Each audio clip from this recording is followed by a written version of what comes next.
Russia کے جو ہیں وہ ایک بہت بڑے جو ہیں ایک رائٹر ہیں،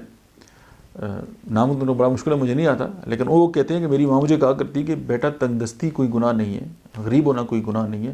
گناہ تو یہ ہے کہ جب آپ مالدار ہو جائیں اور آپ پھر دوسرے لوگوں کی جو ہے وہ توہین شروع کر دیں۔ اب اس کو ایک اور دوسرے رخ پہ دیکھیں، آپ نے زندگی میں ظاہر ہے آپ کے کام پڑتے ہیں آفیسز میں، ایک چھوٹا سا کلرک ہے، آپ اس کے پاس جب جاتے ہیں، کلرک چھوٹا نہیں ہوتا لیکن میں ویسے سمجھانے کے لیے بات کر رہا ہوں، تو جب آپ ان کے پاس جاتے ہیں تو وہ کیا کرتے ہیں، ان کا رویہ آپ کے ساتھ کون سا ہوتا ہے؟ وہ ان مالداروں جیسا جو غریبوں کی توہین کرتے ہیں۔ آپ کسی آفس میں چلے جائیں، آپ کے ساتھ یہ بیہیویئر ہوگا۔ آپ تھوڑا سا کسی پڑھے لکھے بندے کے آفس میں چلے جائیں اور 10 دروان کھڑے ہوں گے اور ان کا رویہ آپ کے ساتھ ایسے ہوگا کہ جیسے پتہ نہیں آپ ان سے وہ سیٹ مانگنے کے لیے آگے۔ تو یہ سارا وہ رویہ ہے، یہ وہ سارا توہین امیز رویہ ہے، یہ گناہ ہے، اور ہم اس کو انڈرسٹینڈ نہیں کرتے۔ آپ یہ دیکھیں کہ جب حالات خراب ہوتے ہیں تو ہمارا رویہ اور ہوتا ہے، جب تھوڑے سے پیسے آ جائیں تو ہم جب کسی کو کچھ دے بھی رہے ہوتے ہیں تو پھینکتے ہیں، منہ پہ مارتے ہیں، اور ہمارا رویہ جو ہے وہ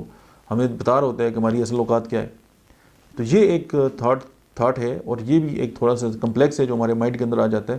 تو جب میں کسی پڑھے لکھے آدمی کو یا کسی آفیسر کو دیکھتا ہوں کہ اس کا رویہ جو ہے وہ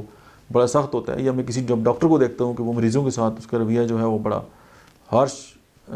جب وہ لینگویج استعمال کر رہے ہوتے ہیں، یا ان کے جو سخت